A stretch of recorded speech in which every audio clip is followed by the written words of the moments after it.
What part should we play in terror, torture, oppression, asking for a friend? And all Americans are my friends, right? This Week in Common Sense for the last week of November 2019. Here's Paul Jacob. This week was a little bit of a light week because Thanksgiving Thanksgiving, what a nice holiday. So unpretentious, people get together, it's one day, it's not a whole season. I've always liked Thanksgiving, lower expectation, higher performance, it seems like to me. And we were able to build on an old common sense that I had done years ago about this whole idea that the president comes out and pardons these turkeys. We're not going to kill them and eat them. But then, of course, I don't think that President Trump or Obama before him or Bush went and ate like vegetarian or, shied away from turkey and ate seafood or steak or something else. So in essence, they came out for the cameras. They were magnanimous and good-hearted and pardoned the turkeys. And then they went behind closed doors and had somebody kill some other turkeys so they could eat them. And it just strikes me as a metaphor for the way Washington works, where it's always, pretending beyond all pretense, and then the reality is very ugly, and the exact thing that they're promising not to do or claiming they would never do is, of course, what they're behind closed doors doing. So it's always kind of a little bit of a funny thing. And of course, Trump is maybe with Trump, you're just not quite as sure whether the turkey's going to get pardoned. Like you could see that if they caused a bunch of trouble right before the press conference went off, that he might say this year, forget it. I thought we had terrific turkeys. They're losers, and I'm going to have them. I'm going to have them for dinner. But anyway, and then of course on Friday, the kind of that funny day in there that you can't get any work done, but it's not really a holiday, what have you, Black Friday. We talked about Paul Harvey and a great quote, the quote about, if government is big enough to give you everything you want, then it's also big enough to take away everything you have. And it really points up the age-old question that if you don't have the freedom to do it on your own, if you're going to give the power to government to make your life wonderful, boy, there's not a lot of history where government went on a 10-year or 100-year roll of making everybody's life wonderful. And so it's a wonderful quote and a wonderful way to get people to focus on the problem of big government. And we had a little bit of fun because, of course, you can go on certain places on the internet, and it's another thing that Thomas Jefferson said. Man, he said a lot of good things. Thomas Jefferson and Abraham Lincoln, since the internet, have just quadrupled their wonderful quotations. So, we were able to dispel that and talk a little bit about Paul Harvey, which one of my thrills in life was the first year working for U.S. Terminal. It was 1992. I got a call from Paul Harvey at home. I was about to leave for work. It was a little bit before 8 a.m. And my phone rings, which usually doesn't ring at that time of day. And all of a sudden my wife's saying, "Hey, you've got someone on the phone, Paul Harvey." And I'm upstairs finishing getting ready going, what did she just say? And of course you get on the phone and there's that voice. And he just had such a unique and funny in some ways, but perfect voice for radio. And of course, was a big term limit supporter. He was asking questions about where we stood and stuff because he was doing a report on term limits. But that was kind of fun. And one of the things I'm thankful for in life is those kind of little moments where you meet somebody that you didn't expect to meet, even on the phone, and always comes at strange times. I remember I was trying to get a hold of Ralph Nader one time for a week or so, and lo and behold, I pick up the phone on a Saturday afternoon, and I hear somebody using Ralph Nader's voice say, "Is Paul Jacob there?" And then lo and behold, it was Ralph Nader using Ralph Nader's voice. So the other interesting story this week, which I don't know if it's lighter, but it's a little lighter. One, because Tim Ayman has a sense of humor, but Tim Ayman is running for governor in Washington State. We've featured Ayman many, many times because he's done many, many initiatives. And in a blue state with a statewide initiative and referendum process, he has demonstrated that you can certainly put anti-tax measures, accountability measures. He did a great initiative empowering the state auditor, that you can put those things on the ballot and win. And you can win when you're spending virtually nothing to advertise your measure, and the other side is spending $3 and $4 and $6 million against you with nasty ads. So it just is amazing what he's been able to accomplish. And of course, he has not accomplished it running for office and seeking to hold office himself. And so some of their demonizing of him has well, not some of it, just about all of it has been worthless in terms of trying to stop initiatives, because voters are very discerning. I mean, look at we talked, I think, the other week about evangelicals and Trump. And a lot of times you hear people on the left saying, how could the evangelicals like Trump when he curses every once in a while, he says this or that. And they compartmentalize. They're not looking at Trump as someone who's going to be the godly president. They're looking at Trump as the good dumpster fire, as the change agent, as someone who will shake up Washington. And even though they might not like the way he always says it, or the attitude, or his persona always, they have embraced that change agent, and I think for some reasonable reasons. But it's that sort of thing where I think there are people who might not like Ayman's shtick. There might be people who don't like his ideas who do kind of find him amusing, because he's very funny, and he's very light sometimes, and he just knows how to work the media.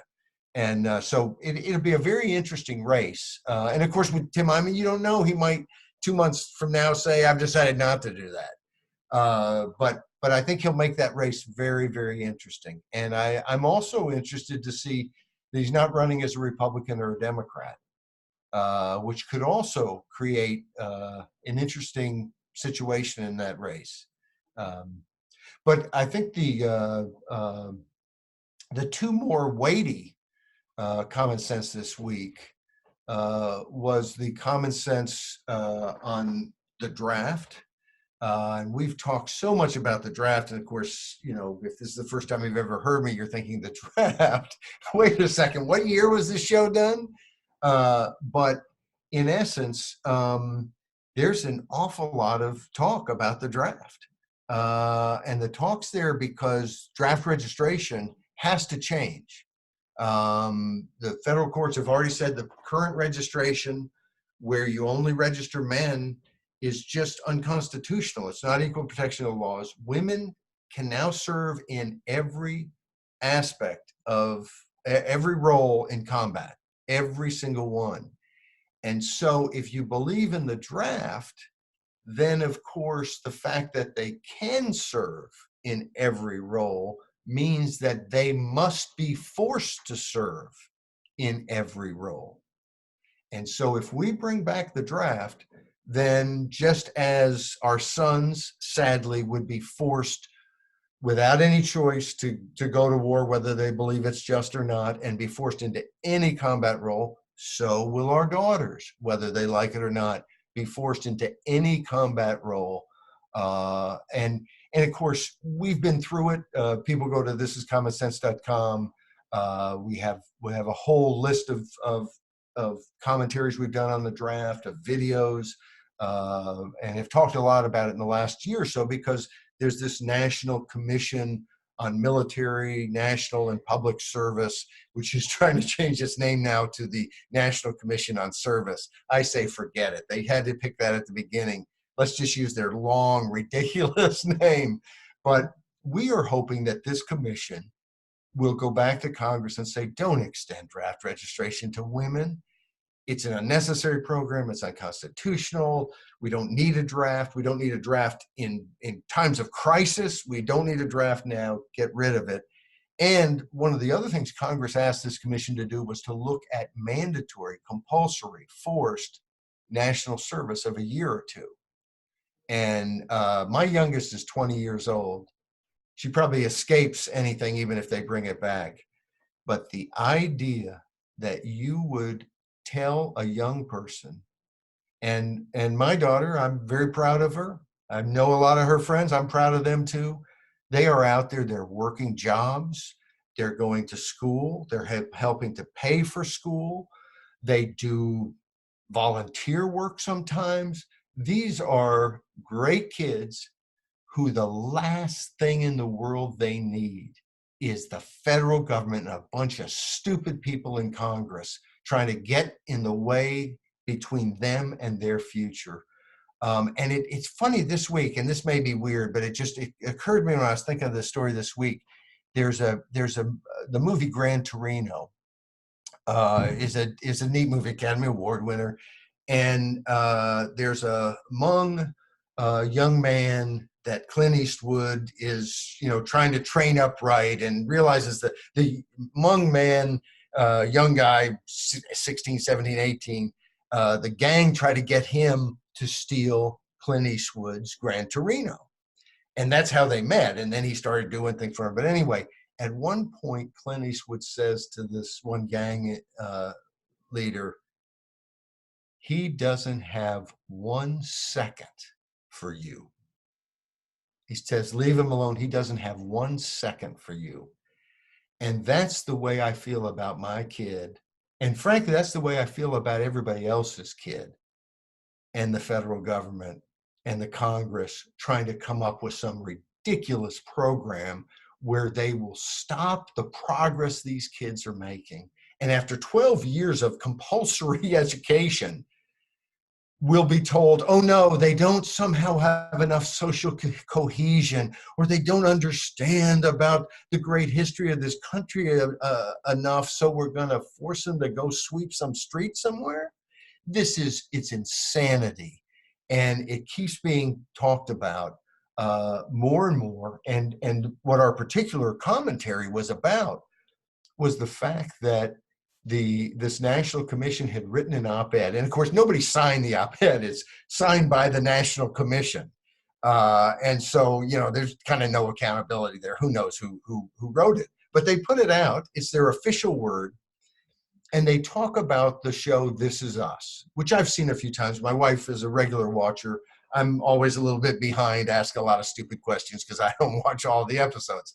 And they have this flashback to 1970 and the draft lottery. And the way the op-ed talks about it, it's as if, you should watch the show because you'd understand, and that about how the draft works and everything, like it was some wonderful thing. And they said that the one guy was adamant that his number was going to come up. And it seemed to me to imply that he couldn't wait for his number to come up. Well, the reality of the show is they're both sitting in a bar. The guy who is adamant that his number is going to come up is actually terrified that his number is going to come up. He just knows it's going to happen, and he's belting away drinks like nobody's business. And his brother is trying to comfort him and so on. Well, the numbers come up. His number comes up 5th, which means basically he's going to Vietnam. And his brother says, it's going to be okay. We'll get you to Canada. And so here is this National Commission on Military and National and Public Service that is telling us we ought to watch this show, This Is Us, and remember what it was like to have the draft. Remember that certain people had their lives wrecked, and that it was used to do what? It was used to prolong a war that did not have popular support. And of course, it was interesting because we had a bunch of comments at the website, and on all sides, kind of thoughtful comments, but a couple of them taking basically the same position. And I'm going to forget his first name, but Mr. Ackerman, Elliot Ackerman, who had written in I think it was the Atlantic, but I could be wrong about that. I didn't think I was going to bring this up necessarily, but they had taken the same position he had, that maybe a draft would put enough people in harm's way, enough powerful people, wealthy people, whatever, that somehow if we had the draft, it would actually make it to where we would all say, hey, we're not fighting these wars. And so you have to think about this for a second with a clear head. We want to send a message that we're not going to fight these wars, these regime change wars, as my favorite Democrat, Tulsi Gabbard, would call them, rightfully. And the way to not fight those wars is to make it to where the government can take our kids anytime they want and make them fight those wars. That's our protection from fighting those wars. And you can understand where they're coming from in terms that it probably would heighten our concern about foreign policy. But by golly, once you put that in place, and of course, there are two recent commentaries that we did, and one was attendant loss of life. And because one of the comments that Elliot Ackerman had made, and his essay is very good. He's a very good writer. Someone that I know his father, and I like kind of his general. He's a very thoughtful guy and bright. But he had used that phrase, and I looked at deaths from military combat during the period of post-World War II, when we had a draft and didn't have a declared war. We had conflicts like Korea and then Vietnam, and we had other conflicts that didn't even necessarily make the papers, like, the CIA bombing Guatemala City in, what was it, 54, I think, or 56, 54, I think. Anyway, so the difference is just unbelievable. And I'm gonna lean here because I didn't pull it up ahead of time, but the difference in life between the number of people who died when we had the draft between 1946 and 1973, nearly 100,000 American soldiers were killed overseas in combat with the draft in place. And of course, it doesn't even include 74 and 75 when you still had conscripted soldiers. The draft had ended, but we're given, that's like a mulligan for that side. Over 4 decades since then, fatalities from combat are under 10,000. Under 10,000. Less time, less than 10,000. More time, or in more time, it's been 10,000 in 4 decades. In less than 4 decades, basically 3 decades, 100,000 killed with the draft in place. So, look, it doesn't mean that's always going to be the case, but the correlation is awfully damn strong. And for someone to suggest that, one, logically it makes sense to have a draft and allow the government to just take people against their will, that will somehow stop the government from fighting wars, just seems ridiculous. And then with this correlation, there's sure no evidence to suggest that. So it's and the reason to me that it's so important to bring this out is it is up to us to control our government foreign policy wise. So I think that when people say this, I think it's important that we connect with them and say, hey, let's work together to control our foreign policy. But this is not the way to do it. And I think the other reason that this is such an important issue is because it strikes so at the heart of, because, patriotism, a lot of people are going to say, you owe it to your country, to your society. We always appreciate, look, if all hell breaks loose at the supermarket, we're going to appreciate the guys who step up and help defend the weaker people, the children, that's always going to be appreciated, and well, it should.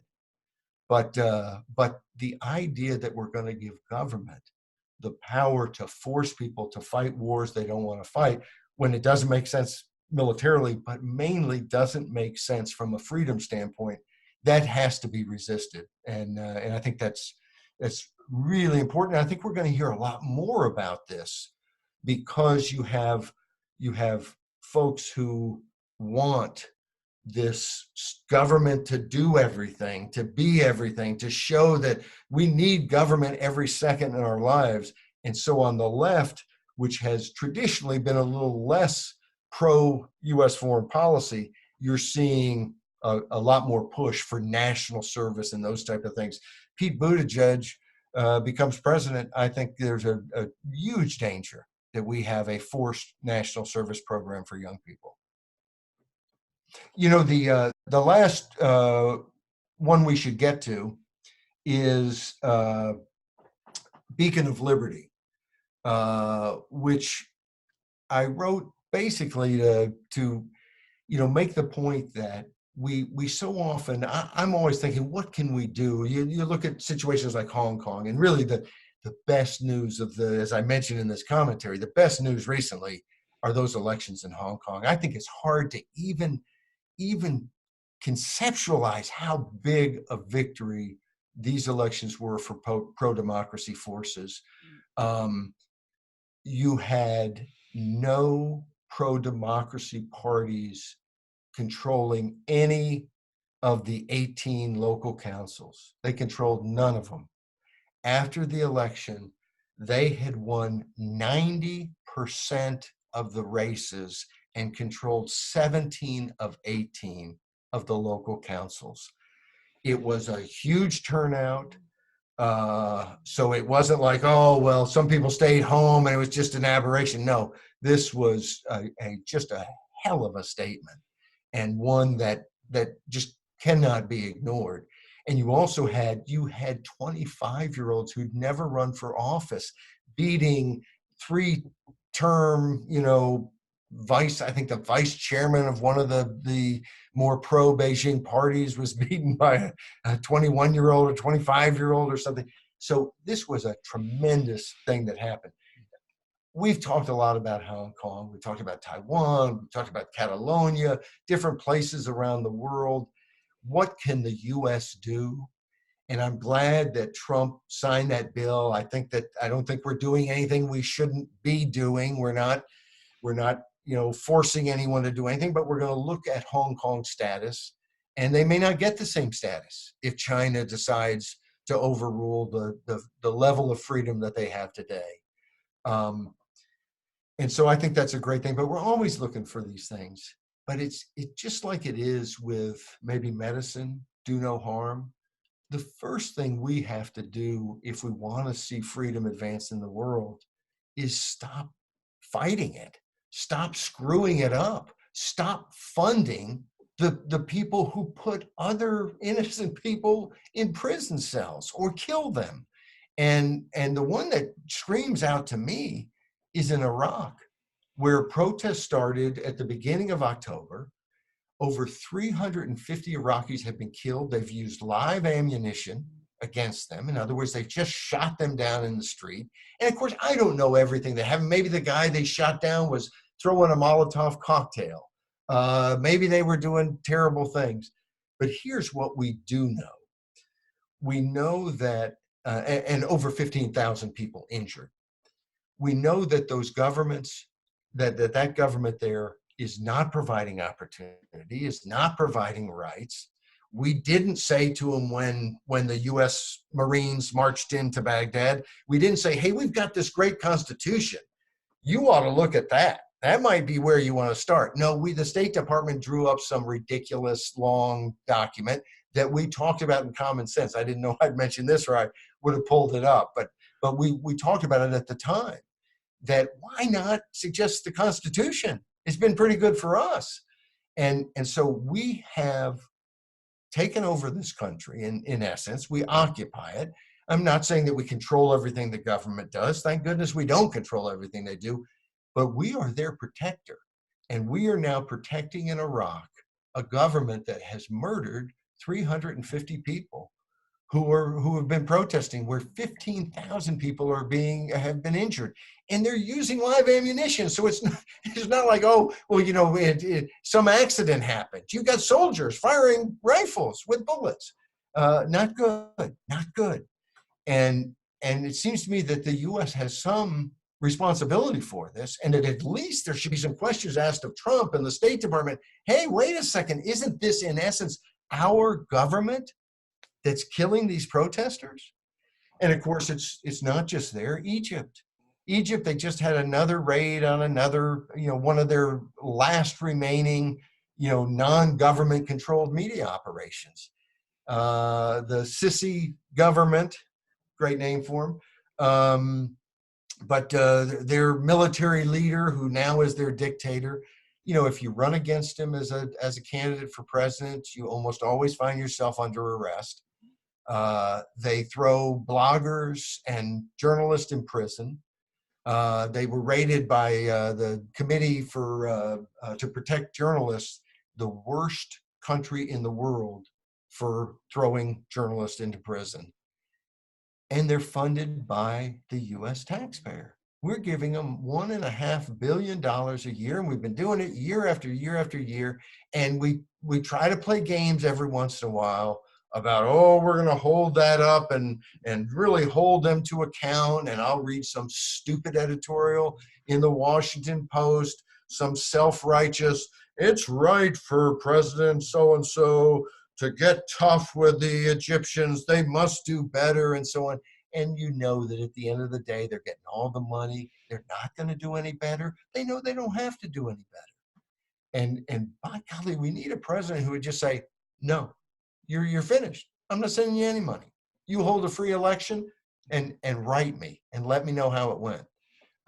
That's the sort of difference that we need to start making in the world, and not funding and facilitating the type of bad behavior that these governments do again and again. I talked about it. I don't know if we wrote anything about it here at Common Sense, but when Khashoggi, the Washington Post journalist, and if I butchered his name, I'm sorry, but I didn't use a bone screw saw or bone saw to do it. This is the guy, the journalist for the Washington Post, that the Saudi government in Turkey at their embassy chopped up in little pieces using a bone saw. And then our president, Mr. Trump, kind of came out and said, hey, we do hundreds of millions, billions of dollars with the Saudis. Come on, what can we do? And it was disgusting.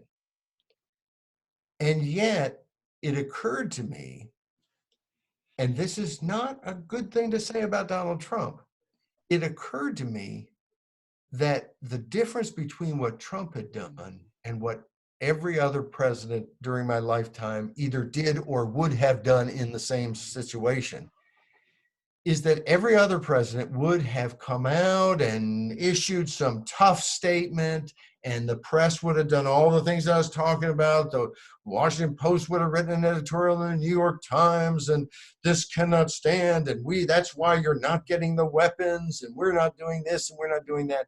And as soon as everything cooled down, all the money, all the weapons would have started flowing to the Saudis once again. And sometimes you mention that, and people go, well, are you defending Donald Trump? No, but I am indicting the whole shebang. Because the biggest fear, if you care about, government under citizen control, if you care about us not behaving badly around the world, you have to realize that the problems we have, the very serious problems, did not begin when Donald Trump was elected president. Our foreign policy of regime change, we have not done any regime change wars since Trump has been president. Maybe he's too tied up with other things, and maybe that's not so bad. But we did with Obama, the peace candidate. We didn't get our troops out of Iraq. We didn't get our troops out of Afghanistan, but we did manage to regime change Libya. So that could be a complete crisis and chaotic situation that continues to pay bad dividends to the whole world. And Bush going into Iraq, which is arguably in the whole history of mankind, maybe the dumbest. When a powerful country invades a little country that can't really hurt it, it's hard for good things to happen. I don't know why more people didn't know going in, but it just always seemed like the dumbest thing that you could possibly do. I at the time I thought it'd be like me challenging, Mike Tyson to a boxing match. The stupidest thing he could do would be to accept it. Because if I last 20 seconds, it's like I can hold up my hands. I'm the near world champion. And the truth is, I see it in some ways the same way with ISIS. That the first thing ISIS did is to say, "Come on, we're ready to fight you, United States." Why would we engage them in that way? Like that, they're not here. They don't have anything they can do with us. Why wouldn't we have said, "You're not even the B team. You're the W or X or Y or Z team," and let the Sunni states around there, let Turkey do something, let others do something, or not. And then you've got that Sunni state there that's a pariah. But eventually that will get taken care of. It doesn't always have to be taken care of by us. And when you rush to do battle with people who are always, undergunned and undermanned against you, you set it up to where it's very hard to win. It's very hard to win in the court of public opinion, because the expectations are that you can wipe them off the face of the earth. And of course you can, but that's not the point of our military. That's not the point of having weapons. The point of having weapons is to never have to use them. And the inability to let ISIS pop off without us getting engaged in some new wrinkle in the Middle East and in Iraq is stupid. And we could have let Iraq, Jordan, Syria, Saudis, others, Turkey, they all could have had played a role there, and we would have never put anybody on the ground. And if we're worried that somehow that diminishes our power in the world and our prestige, and we're always the leader or whatever, well, if that's what you want, if you're willing to fight every battle everywhere, to have that sort of world superpower prestige, you're foolish, and you probably do need conscription, because that's the kind of ridiculousness that will cause us to get to a point where enough people aren't volunteering because we're doing too much, and it's not justified in their minds. And so the all volunteer army has been a wonderful success. But if you want to run a stupid enough foreign policy, you can undermine it. And I'm very afraid that might be one of the things they do. And I think that we have more influence by saying, "You're not going to a draft. Ever. Ever. We're not having conscription. That's not how we work. You're not going to go there. You're going to have to convince the American people to pay for any war and to voluntarily serve in that war." And to me, I have not a nano bit of worry that we will ever say, "Oh, we're not going to fight. We'll just let, so, we don't care about freedom. We'll always fight to defend freedom, but we won't fight these types of regime change wars. And the more they come down the path, and the more our, the more our State Department and politicians and Pentagon understand they can't go there, the more beneficial effect it'll have on our foreign policy. This is Common Sense with Paul Jacob. That's me. And 5 days a week, Monday through Friday, fresh commentary, new thoughts on crazy happenings in politics. And then on the weekend, you get to actually see me in the flesh with a video on Saturday and listen to me roar on Sunday with the podcast, which you can get at soundcloud.com.